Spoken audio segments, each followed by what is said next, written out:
Okay. Hello, good morning, everyone. Just taking a moment here for everybody to get in, get connected.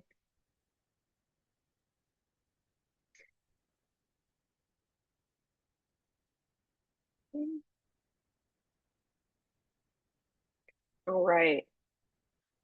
Okay, everyone, welcome. Good morning, and welcome to this Workforce Wednesday webinar. My name is Jalissa Jones, and I am with the Illinois Center for Specialized Professional Support at Illinois State University, and I'll be the moderator and technical support for today's webinar. Today's topic is Innovation at Work, Building Bridge to ICAPS Pipelines for NRS 1 through 6 ELLs. As a reminder, all participants in this webinar do not have the ability to unmute yourselves. If you have questions as the webinar proceeds, please post them in the chat box or Q&A, and we will address them throughout and at the end of the webinar when we pause for Q&A, and I will enable that shortly. As a reminder, this webinar will be recorded. The presentation, recording, and any materials presented during today's meeting will be available on the Illinois Workforce Academy website within 48 hours of today's session. And I'm going to put the link for the presentation for today in the chat momentarily as well. To be as accessible as possible, this webinar will be offering closed captioning or live transcription, so you can feel free to turn this on using your Zoom toolbar. Tomorrow, each attendee, tomorrow each attendee will receive follow-up email, which will include a survey asking you about today's webinar. If you could please provide feedback and any suggestions you have to help improve upcoming professional development efforts, that would be wonderful. I also have a set of polls for you. If you could please take a moment to respond to them. Let me go ahead and launch those.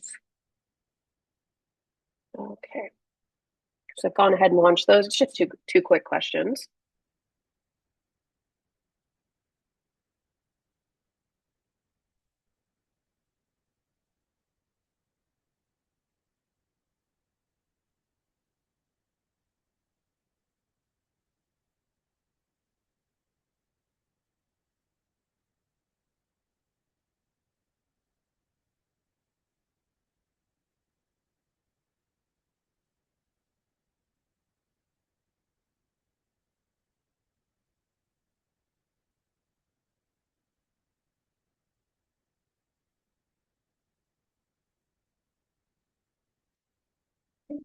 All right.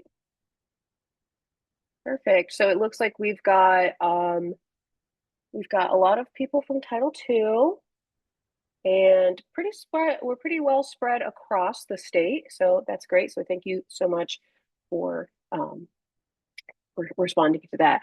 And with that, I am going to turn it over to our host for today's webinar, Sarah Taylor.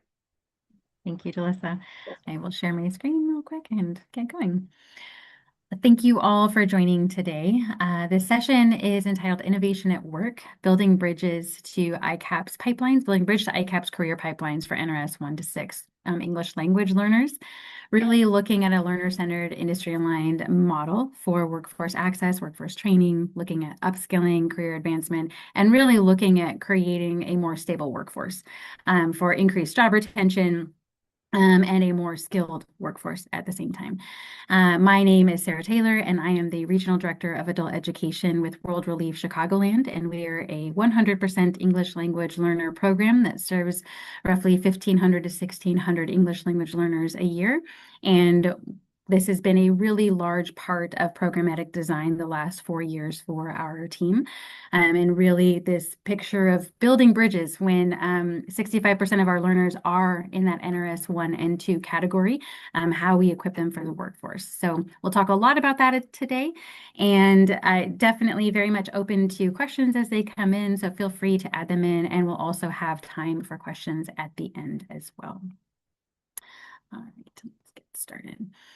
Just getting to know the room. As Jalissa said, there are a lot of Title II providers in the room today, so we'll talk really from that vantage point, but very much the role of the employer and our one-stop partners in this has been huge and critical for success. And so not just the programmatic design of how to design a program that supports all English language learners moving toward workforce training and career advancement, but having employer partners that shape that design and also fill that role of job attainment, job placement, and the role of the one-stop partners with all of their expertise and abilities to network and connect our learners to the right jobs at the right times. So our goals for today are just show a working model of what our bridge to ICAPS career pipelines look like. Currently, they span the healthcare industry, early childhood education, manufacturing, sewing, and entrepreneurship. And we're building out culinary for the fall of 2026. And these all include NRS 1 through 6 pipeline entry points and transition points as well.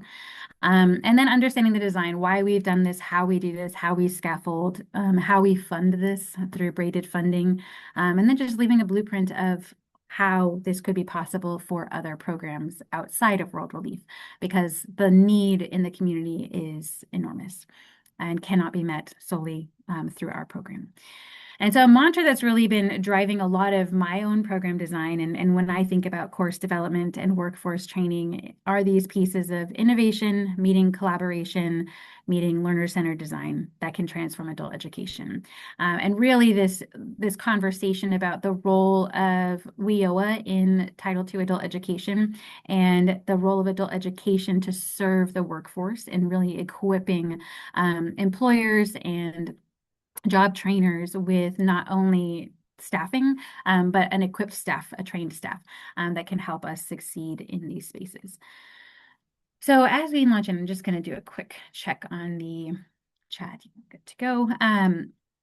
Really, the core priority as we've built out these pipelines is understanding level appropriate learning, which regardless of whether you're doing contextualized workforce training or not, level appropriate is always important. Scaffolding is always important. Multilingualism has a very critical role in English language acquisition, and then stackable credentialing, stackable skill building. And so looking at how we've built out our pipelines, we see that in every career pipeline we build with this understanding, having this guiding principle that no level is too low to make forward strides. And that's why initially in the state of Illinois, bridges were predominantly focused for NRS 4 through 6, not prioritized for NRS 1 to 3 because of the challenge of the language level. But because so many of our learners, more than 65% of them, are NRS 1 and 2, really seeing the need in that community, not just for English language acquisition, which is absolutely critical, but contextualized workforce training and contextualized workforce language acquisition. And I'll talk in a few slides about the role of contextualized language in advanced skill building and even expediting skill building, but really seeing the need in this community to create programming for NRS 1 and 2 learners specifically. But that necessitates then that we have a level appropriate approach. And so we need to then address our curriculum and make sure that our workforce training, our skill building addresses learners at this level and that it scaffolds. So we have scaffolded progression to ensure that NRS 1 through 3 are getting what they need within that industry and NRS 4 through 6 are getting what they need for that industry as they then advance into the ICAPS programming. And multilingual support. The Department of Ed 2 years ago released a really helpful guide on the role of translanguaging and multilingualism in the adult ed spaces. And I think it's absolutely critical in this contextualized space as well. And I'll talk more about that in a bit. But then the last bit is, I think something in the Title II space in adult ed is this bridge to ICAPS model can risk because it's a required metric. One of the challenges within this space is that oftentimes programs can run bridges that lead to nowhere, or even ICAPS programs that result in credentials that lead to nowhere. There isn't a career at the end of it because those pipelines are not fully connected to an employer or a group of employers who have real need. And so that can be very discouraging for the learner who has committed so much of their time and energy to gaining skills in this industry and building toward these roles, and then don't have anywhere to go with that. And so really being intentional in the way that we build these pipelines and making sure that they are, again, collaborative and that we build in these robust models to ensure that learners are transitioning well into job placement. So how did we get here? Our pipeline model wasn't born from a single grant. It was born out of necessity because we actually were losing a significant amount of grant funding about 3 years ago. One of the regular sources of funding we had was just coming to an end. So all programs were losing that funding. And at that time, we had not, it was a very specific niche grant that funded one specific eligibility group. And those learners were pre-literate, had never been to school before, and had never worked before. And so it was a very literacy heavy program. But as I was coming to an end, the learners did not want to stop, but they were also facing severe need within for their livelihoods. So looking at that Maslow's hierarchy of need, everything that would keep them stable with housing, food, it was all shaking. And now, even more so now as we are today, even more of our learners are in that space. But 3 years ago, a whole population of our learners faced that critical crisis, faced a crisis in that space. And so the question we had was, how do we continue to serve these learners without this funding? And we now need to serve them in a different way. Before, we could focus solely on literacy and really building those, even school literacy, writing literacy, oral literacy, visual literacy for learners who had never set foot in a classroom before. But at this juncture of losing funding, we not only were losing that class, the learners were also facing eviction notices and food insecurity because the cost of living in Chicagoland was rising dramatically. And primary sole uh, job. I'm sorry, I just lost my train of thought here. Someone just walked in. A primary wage earner was no longer enough to sustain livelihood for this family. And so now this secondary wage earner was needing employment for the first time in their life and came to us saying, not only are we losing this class, but we also don't have job skills and we need a job and we need a job fast. And so that's where then we out of necessity came to the space of needing to create workforce training for what I would categorize as NRS 0. So those who have never been to school, they've not learned to read and write in their native language, let alone in English. And so already having a population within our community of world relief programming where 65 to 70% of our learners are already NRS levels 1 and 2. And then we also have this pocket of learners who are what we call emergent literacy. So they are in a spectrum of pre-literate to semi-literate in their native language, needing now to work more, work higher paying jobs to attain family sustaining wages or work for the first time and gain skills to be able to work. And that also was met with an urgency of speed of not only do I need to gain skills to attain a job, I need to attain that job now. And one of the things that we have noticed over the last 25 years, we've been running workplace literacy programming for newly arrived refugees and really tracking a lot of data in terms of comparing the growth track of language learning for those in contextualized environments versus those in level-specific English language classes. And while there's very much this importance of the role of the leveled English language classroom, we have seen that learners make very fast level gains when they're in contextualized environments that are relevant to their work. And so when those two things are connected and very relevant, learners make language gains very quickly. And so what we then put together was this space of identifying a career, a job placement that these learners in NRS 0 could move into through skill development that also incorporated contextualized language skills for that industry so we could see faster language gains, which help our metrics, but specifically help the learner and very much help the workplace. And then develop these actual hard and soft skills for industries, specific industries for those who've never worked before. And so this is really how we got here into this space of why even consider bridges for NRS 1 through 3. Why consider industry-specific workplace training for NRS even 1 to 2. 3, maybe we could understand, but why 1 and 2? And this was why. Really looking at the need in the community of job placement, workforce training, really accelerated, and that loss of funding really needing both for ourselves and for our learners to advance in that space.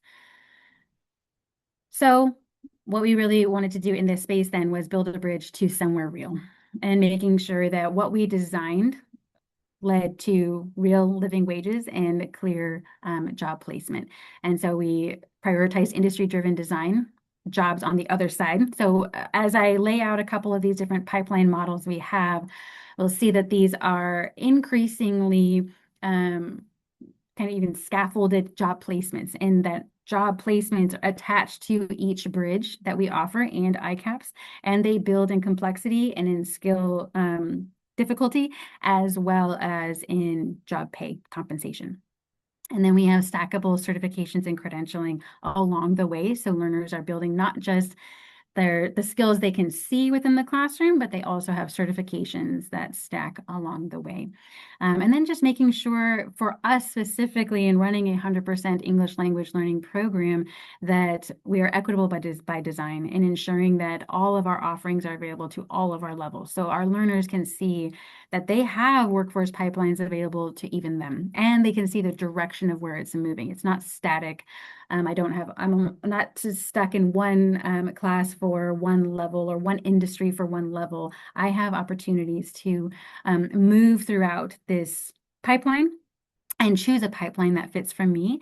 And then additionally, just flexibility with even design delivery. So we offer in-person, online, hybrid, on-site different classes, and offer then opportunities for job placement, both in industries, and there's a large entrepreneurship pipeline that we have built out that connects to each of our industries specifically to show how learners, if they're not able to work outside the home, but they do need secondary wage to make a family sustaining wage, they can do work from home. And so I'll show how we've built that into different career pipelines to show learners how they can, again, build that career, build toward a career, build job skills, bring home a wage, even from home, and really fits their model. So before I move into examples of those specific career pipelines, I'll just check if there are any questions. Feel free to add them also to the chat. All right. So what I want to move into next are a series of examples of the career pipelines that we have, how they're accessible to NRS 123, and how we built them. And then even how the learners understand their place in that pipeline, and then how we integrate and collaborate with employers along the way. The first bridge that we have that's for NRS 123 is a Sewing for Work class. And this has been highly successful. We've had 26 students in each cohort that we have run this year. This year was our first pilot of the course. And this is specifically geared toward our pre-literate student base. So it is predominantly NRS 0 and NRS 1 learners, though we do have it available through NRS 3. And it is every bridge that we offer is multi-level. And so the content that we have, the way that the instructors are trained to teach these classes is to address that multi-level classroom space and a multilingual classroom space. The Sewing for Work class, again, was the one that was specifically designed after the loss of that funding, specifically for Afghan women, arriving with sewing skills, but no way to translate them into U.S. employment. And so there's this very limited literacy environment, have never worked before, but do have the ability to sew, enjoy sewing, and can build on that skill. And so we took that, designed an industry-specific course in sewing after ensuring that there was actual need in the community. And so we surveyed employers across Chicagoland in industrial sewing, dry cleaners, private sewing and tailoring companies, and there was real and urgent need. We talked with the Illinois Community College Board about this. We surveyed it together, and then we designed this course, ensuring and being able to confirm that there was true need in the community that met our student need. And so really bringing in both of those needs analyses together to design this course. And then we picked a few employers who were strong partners with our organization and have placed learners and clients of ours before in jobs, and shared about this desire to develop this course with those employers, and then brought them on as partner collaborators in designing the course and understanding the different roles within their industry, within their companies and what the skills are and not just the hard skills, but also the language skills necessary to succeed in each of those different roles. And then having this conversation about what would they, in order to see a course that they could hire someone out of, what would they need to see in this course? And so we really designed this course then based on employer communication and collaboration all along the way. And then we brought in our Title I and Title III partners to actually participate in the class. And so every week we had a job trainer coming in from our workforce development department that is externally funded through other WIOA Title I and Title III funds to talk about interviews, uh, job behaviors that are specific to US work environments. We brought in actual employers to talk about what it is like on site. And we took our students on field trips to those locations to look at what is it like in an industrial sewing factory? What is it like to sew on an industrial sewing machine? And then we built the skills of the learners to understand different sewing categories that they would need on the job, and then understanding that several of these employers had clearly identified for us that if a learner could read a work order, a basic work order, and sew an apron, then one specific employer would be immediately able to hire those learners and had immediate need to hire new employees. And so that became kind of the capstone project for the course, was to be able to then design and sew an apron and read several work orders and follow those orders to a T. And so that was what the class built toward, and those were then the culminating assessments and projects for the course. And then many of our learners have then since been employed by this employer as well. And so that was really in the design of making sure, one, that it was multi-level, that it was scaffolded, that it met real industry need, and that it equipped the learners both in their language and contextualized language skills, and met a real employer need as well. And so they came out with hard skills that they could use on the job, and it had a real job to move into afterward. Then for the learners who weren't able to work outside of their home, but could take this hard skill and these job skills learned to their home, then we also pair that with an entrepreneurship course that I'll talk about in a couple of slides. But that then looks at how to start an in-home tailoring business. And we have had several former refugees from World Relief come and share who have their own businesses, and what it looks like to start your own LLC and open up and market your product as well. And so then learners then are able to, through this entrepreneurship course, then launch in-home sewing businesses as well for supplemental income that can really help move the family toward that family sustaining wage that they need as they bring all of their incomes together. And so this is just an example of one initial pipeline, how it started, how it was created, and just the need and dependency we had on our employers and workforce partners in that space. The next pipeline is early childhood education. And while the core goal here is focused around that NRS 4 to 6 space, we're building out for this year an NRS 1 to 3 bridging into this bridge that allows learners to gain contextualized language skills and an understanding of the industry at large. And then moves them as they move into NRS 4 to 6 into these specific spaces. But what we have for early childhood education, again, how we built these pipelines is really looking at who are our learners. So these 1,600 learners across Chicagoland that we serve, what are they interested in, and how does that meet real employer need? So that we're not, and what is consistent across the years. So we're not changing and shifting every year, but we're able to build pipelines that last, and we're able to build pipelines that students actually want to move into. That have real employer needs. So I think that has been one of the things that we've needed to balance, is understanding not just where there's immediate need in the workforce, which we need to meet, but making sure that we actually have learners who will move into that. And then at the same time, having a conversation about if there's so much need in the community, which I'll talk about in the next slide about healthcare, where we see healthcare as such a huge need, but if our student base either doesn't immediately see the connection of their initial skills to this industry, how do we build that understanding? but then also how do we understand the roles ourselves within that industry to build not just the advertising to the student, but even the coaching. And so that coaching is a real part of this pipeline development as learners identify a pipeline. It really is in tandem with their student success coaching as well. Early childhood education was born out of the need in the industry for paraprofessional staffing for childcare agencies that are really understaffed. It's very difficult to tap into childcare at this time across Chicagoland because most programs are severely understaffed. And so that really wanting to meet that need there, and at the same time having a really strong student need within our community of a desire to be in that early childhood space. So we designed this early childhood education course with preschool instructors and early childhood centers who helped us shape and design the content for the course. And we started out with an NRS 4 to 6 bridge, which looked at early childhood vocabulary, child development fundamentals, and those developmental markers, and then classroom management and how to navigate an early childhood classroom with those developmental milestones in mind, all aligned to state licensing requirements and understanding both what is it required to run your own in-home daycare, and what are the legal implications of that. And then that moves into our entrepreneurship class as well. So the entrepreneurship class is a part of every pipeline.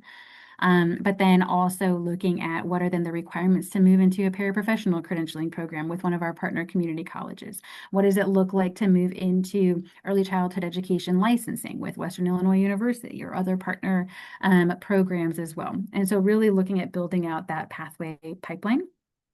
And then the next thing that we built in, because really wanting to look at how do we make these bridge experiences much more hands-on, tactile, and connected to because all of our bridge programs, except for the sewing class, are online. And so that's a big piece of making things accessible and equitable is providing online instruction for them as well. But that can make hands-on learning and application to your real life more difficult. And so that is where we've then woven in different opportunities within each Bridge and ICAPS course to engage in the community, in the workplace, in the industry itself. And so we have then built out these practicum and internship opportunities into our early childhood Bridge course, where the capstone project for this course is observing a class and then designing a unit and lesson plan and then teaching it with one of our partner programs in a licensed childcare setting. And so this is building that real world experience, adding to their resumes and connecting the learner with actual employers to begin having those conversations in a low stake environment. And then transitioning them to ICAPS programming with our partner community colleges that offer paraprofessional programming or early childhood education on the credentialing, the credit bearing post-secondary side. And then career attainment and making sure that, again, each of our learners, even after the point of transitioning them to a vocational training program or a community college partner, that we are not losing track of them and that we are ensuring that there is a career on the other end of this entire education journey in this training space. Because that goal for the learners, they're committing so much time, energy, and time is money kind of mentality where they could be working a second job, but they're saying, I want to move toward career attainment. And so I want to honor that by then ensuring that there are careers on the other end of it. And so it's a true pipeline. So that's an example of our early childhood education pipeline. And then healthcare. Right now it's geared specifically for NRS 3 through 6, though we do allow NRS 2 if they're on the higher end into this pipeline. But again, that's one that we're continually building backwards. So starting with that NRS 4 through 6 and then building back into NRS 1 to 3 spaces. And so what we've built healthcare into, I think it goes without saying that there's enormous need within the healthcare industry. But what we wanted to build out then was an understanding as we connected with many of our employer partners of seeing that many programs like Dooley and Endeavor, they have internal training programs once you have been hired. And so it's very easy within the internal structure of these healthcare providers to advance into CNA training or different training opportunities, or with very clear community college partners who can do that also on that side with the CNA credentialing. But looking at, again, with a student base of so many NRS 1 and 2 and 3 learners, how do we again be building them toward job upskilling and career attainment? And so within healthcare, what this looks like is we developed a pre-bridge. And this started when College of DuPage came and proposed this opportunity to create this pre-bridge, advanced bridge pipeline to a CNA. And that was already the same time that we were beginning to think about building out and had already begun building out NRS 1 to 3 bridges. And so then, and it was very natural then to build this into our healthcare pipeline. That was only that advanced bridge at that point. It's just a normal bridge at that point. But what we've built this into now is our pre-bridge is an English for Health Aides course. And so learners are connected with employer partners who our internal workforce development team connects them with healthcare providers who offer home health aide positions. And really the English language component is contextualized to medical vocabulary, understanding patient communication, basics of HIPAA. And then there are many different people who come in and present about being a home health aide, working as a health aide, and then shadowing opportunities. And then CPR certification is kind of the culminating piece of that course and job placement in a home health environment. And then the next phase, as they build toward those skills, they advance in their language, is this advanced bridge that is CNA specific, but addresses transitioning to phlebotomy credentialing, EKG technician credentialing, and then, but it's very specific toward building toward that CNA. And so that's where we really want to ensure that the student can not only gain eligibility to the ICAPS program, but can succeed in the ICAPS program. And so that's where we've seen a lot just across the state when learners fall out of ICAPS programming, understanding why. What is the piece in terms of the intensity, the rigor, the language requirements that are difficult for the learner, and ensuring that they make it through, because they've made it this far. How do we make it through? And then the workplace needs learners to make it through. And so really trying to triage that and understand what are those barriers to access and barriers to completion, and how do we overcome them on this side. And then we stack that credential with a BLS certification at the end. And learners are placed in RA positions and different medical assistant positions as we move into this CNA credentialing program, or phlebotomy or EKG technician training. And that even creates opportunities for upskilling within the home health aid organizations that we work with as students continue to advance along this pipeline. And again, there are just many benefits to training up our English language learning population because of the need for bilingual staff placements, both in education and healthcare, across different industries throughout Chicagoland and Illinois, and the need to really build up a workforce that is committed, that is intentional, and that is stackable and upskillable. And so that's really what we are working on with these career pipelines and ensuring that they're meeting those needs and always coming back to iterate and adjust and revise to make sure that we're continuing to meet real need in the industry. We have real employer partners that transition into placement, and what we're teaching actually equips learners to transition and succeed well.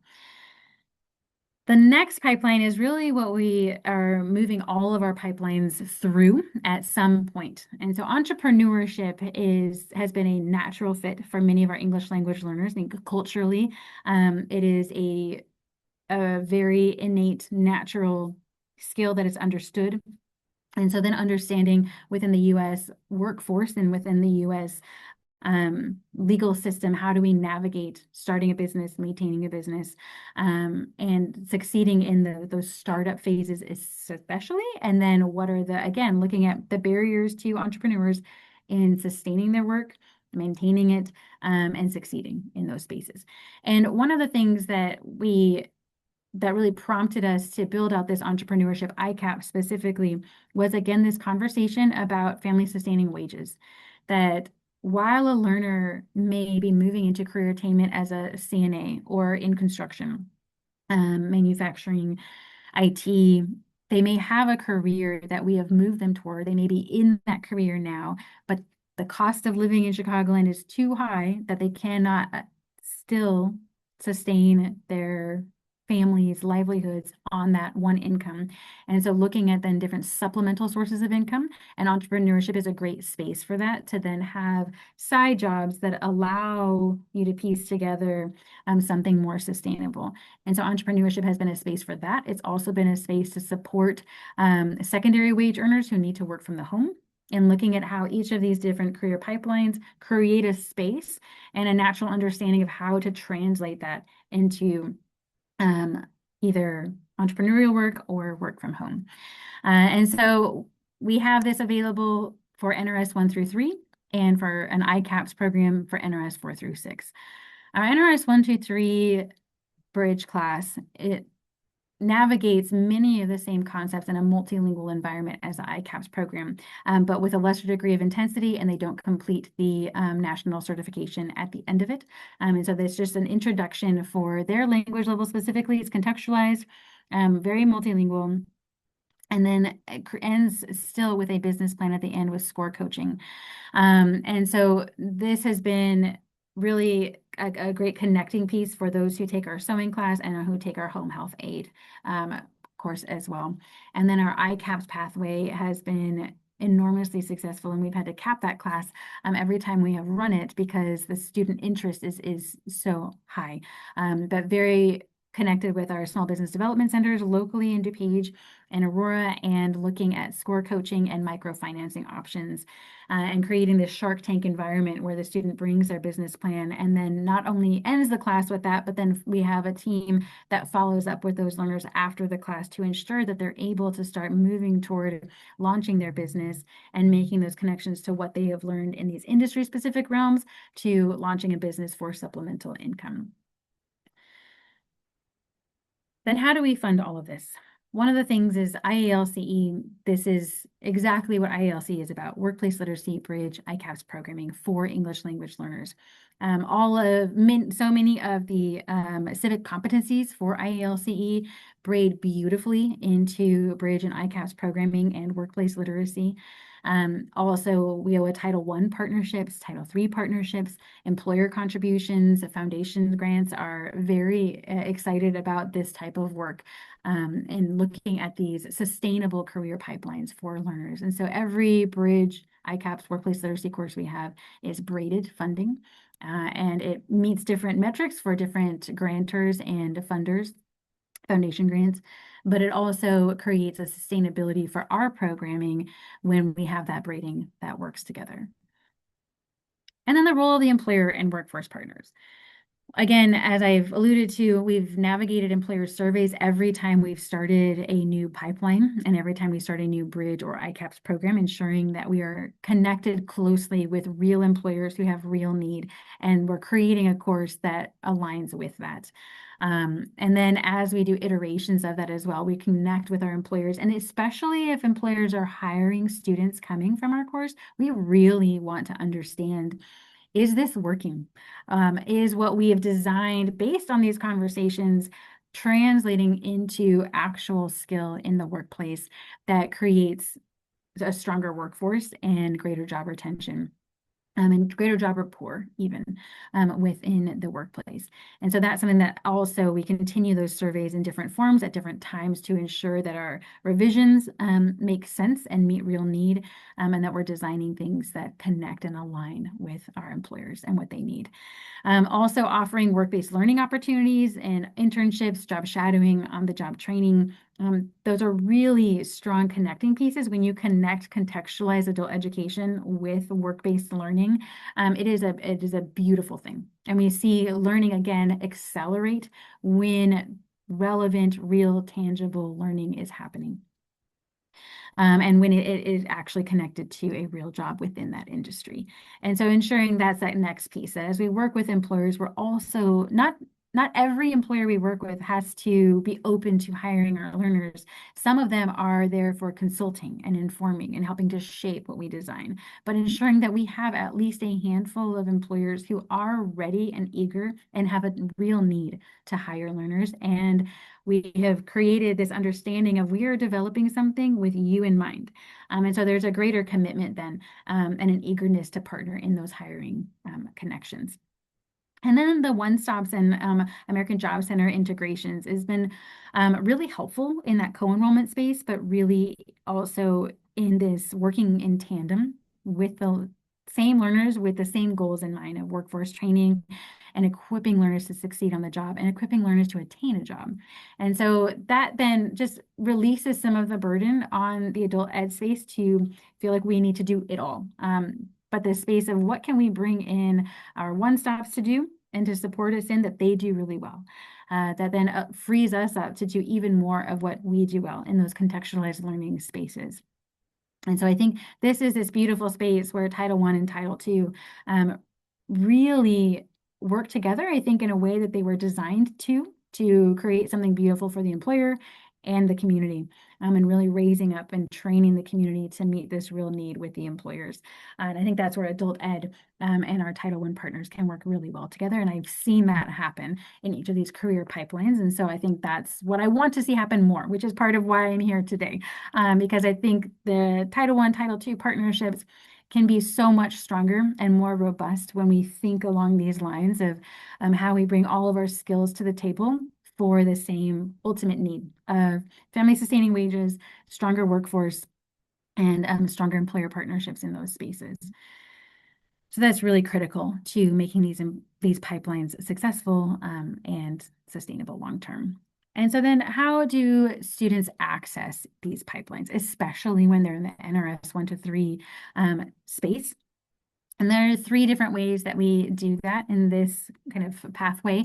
We have a career exploration bridge course, which introduces students who don't know what industry they're interested in. They take this exploration course and they navigate 5 of the most in-demand industries in Chicagoland, where we have real employers with real need. We talk about the job roles within each of those industries, the training that's needed to enter into those roles, the wages connected with them, and local employers that represent those roles and that hold those roles within their companies, within those industries.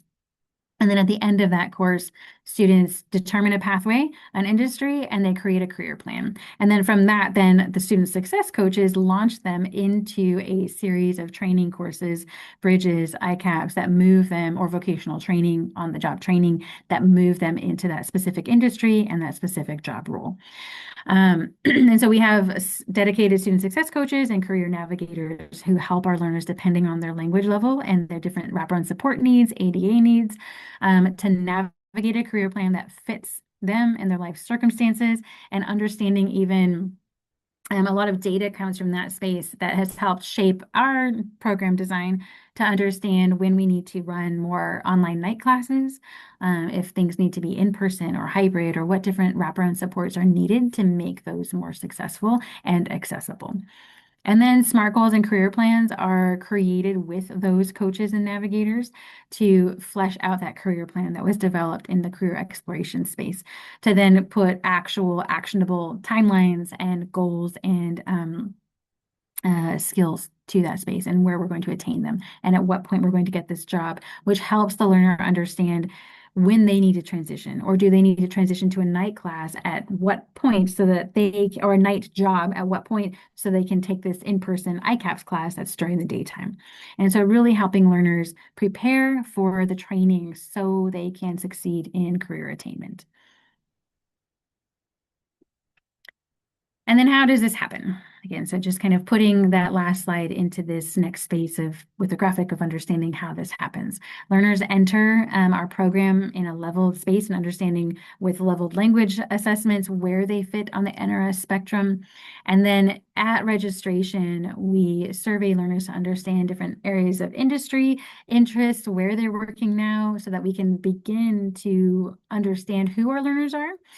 How many are interested in which industries, and that also shapes future programmatic design. And then it also helps instructors and student success coaches and enrollment coordinators place learners on a pipeline that fits their actual need and their level. And so then we have infographics that show students our healthcare pipeline and where NRS 1 to 3 fits in that, where NRS 4 to 6. So learners can see where their language level, where they've been tested at, fits along these career pipeline continuums. And then we again build toward skill development in contextualized language instruction and hard and soft skill development and stackable certifications and credentials. And then they advance into credential attainment programs like ICAPS or local vocational training schools or apprenticeship opportunities, and then job placement at the end of that. And there is job placement that is woven in throughout for that NRS 1 through 6 pipeline. So like in the healthcare example, there's health aid placement at the lower levels, then RA placement, and as we move into CNA work. And that's all, again, developed and created because we have strong employer partners who are committed to this pipeline with us because they have real need as well. And we've shown this commitment to ensuring that who we send their way is skilled and ready to succeed in those spaces. And so what does this look like? Serving all NRS levels, making sure that they have a space to begin to advance in their workplace skills. We are growing our pipelines every year. So far, we have 6 pipelines moving, and really, again, building backward to ensure that we are always building toward serving and making those pipelines accessible to all learners. And then the goal of moving 100% bridges to jobs. Obviously, that doesn't happen always, but we're in that 75% to 80% range. And because there are strong employer partnerships, and because WIOA Title I and Title II are working well together in this space, very intentionally, because we're driving that and really ensuring that the employers we come to are committed to this same process, we're able to then see more success in that space and wanting to make sure that every learner we serve walks away with an understanding of how they can build toward greater sustainability in their lives here through workforce training. And then, so that's kind of this adult ed commitment, and then to the student, and then our adult ed commitment to Title I, to the employers, is really equipping the industry with skilled workers who will stay. And so that is the presentation for today, and really looking at how can we build more innovatively and integrate our title programs together to create something more holistic and robust and sustainable for the learner and the workplace. And I'm always here. I love talking about this. I want to see more accessible to lower level English language learners. And so feel free to email me with any questions, or if you have any partnership ideas or opportunities, I'm always open to that. I love to innovate and create. And so look forward to doing that with any of you who are interested. At this point, I will open it up to any questions that we have.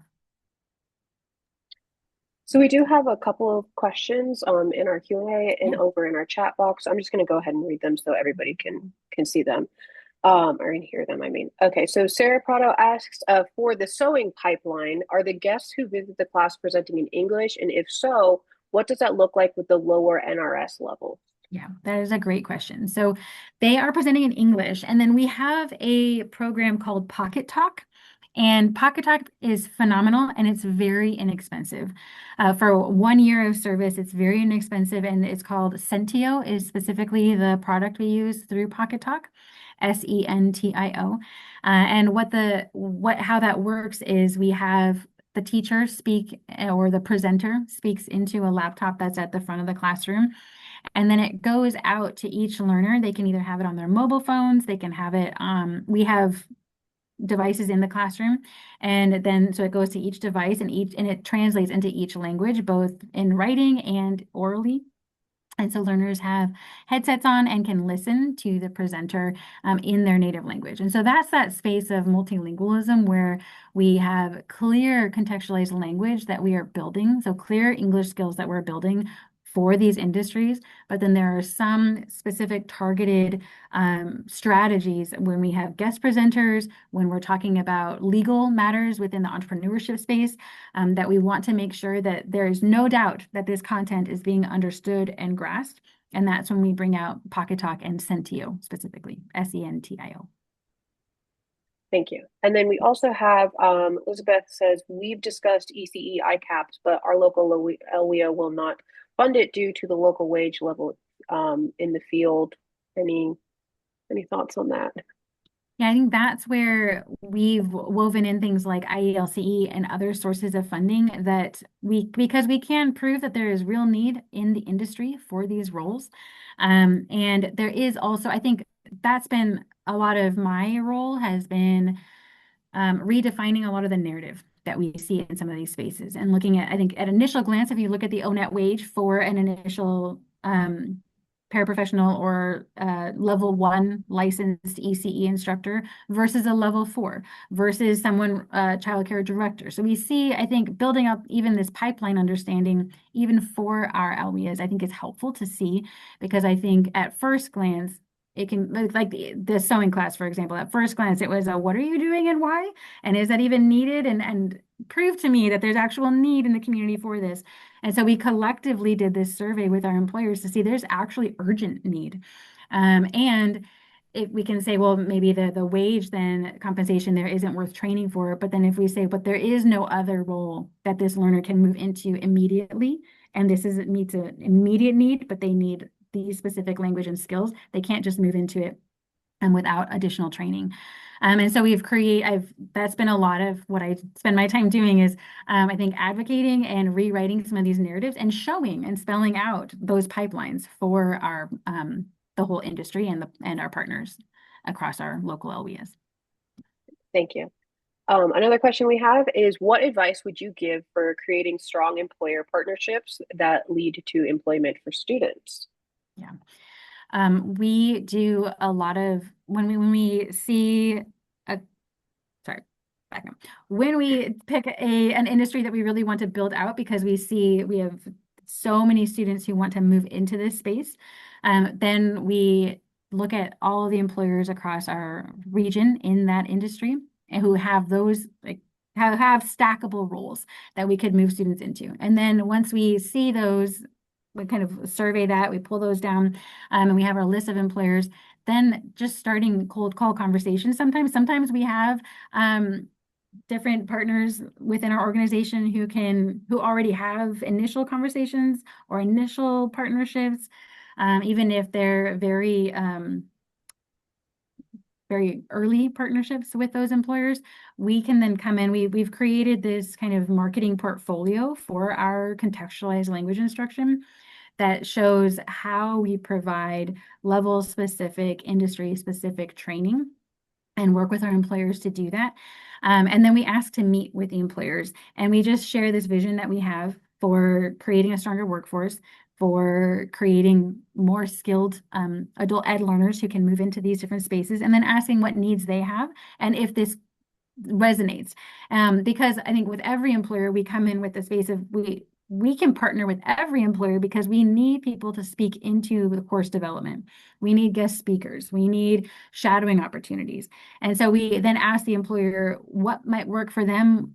Does any of this stick? And then we have maybe once had an employer say, no, I'm not interested at all. But all of our employers then have said, well, I'd come in and guest speak, or sure, you can come and shadow. And then we've had several who have said, we need employees, and this is exactly, we need learners who've come in and gone through this training and are ready to go. And then that then leads to even stronger partnerships. Then we say that even these conversations with some of our healthcare providers right now, because that's the pipeline we've built out the longest and the strongest, is then going back to those partners now and saying, so these employees have stayed, they're doing really well. So we've got really strong rapport with these employers specifically. And then there's the proposal of, now, can we even help your existing staff? How can we help build their language skills, even in terms of conversations about accent reduction or different things like that, that within that specific industries, what do those industries need to be stronger and more successful? And so I think those are some of the ways that as adult ed providers, we can bring our skill into that space and make those employer partnerships much stronger. Awesome. Thank you. I know you touched on this a little bit with the Pocket Talk and the Sentio, but we have another question about how do multilingual supports look or how do multilingual supports look like in your classrooms for students?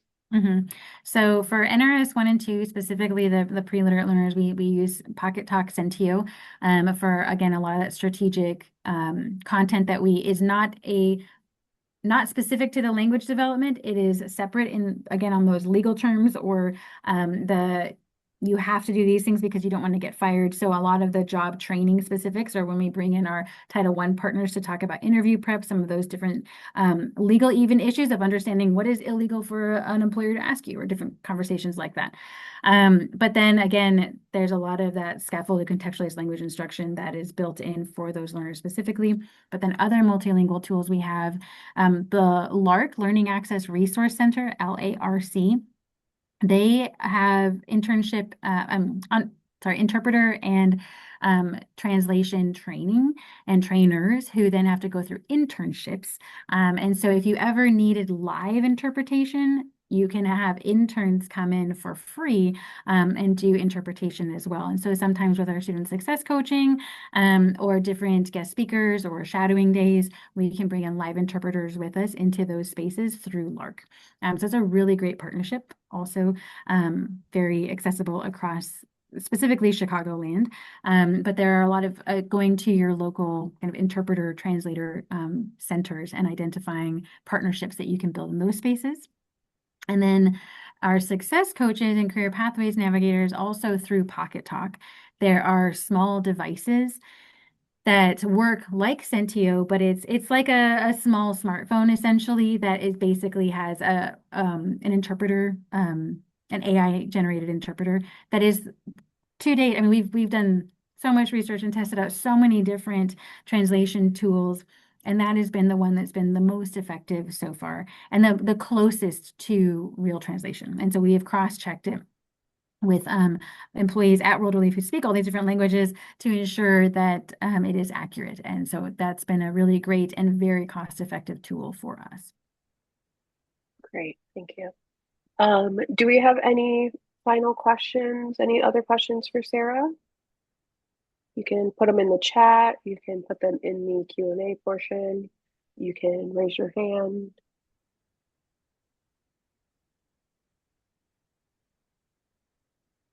What was the name of the last device for translating?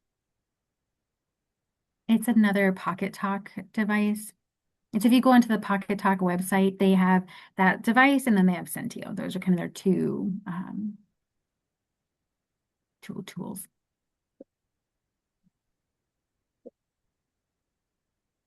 Any other questions? At the moment, people are typing.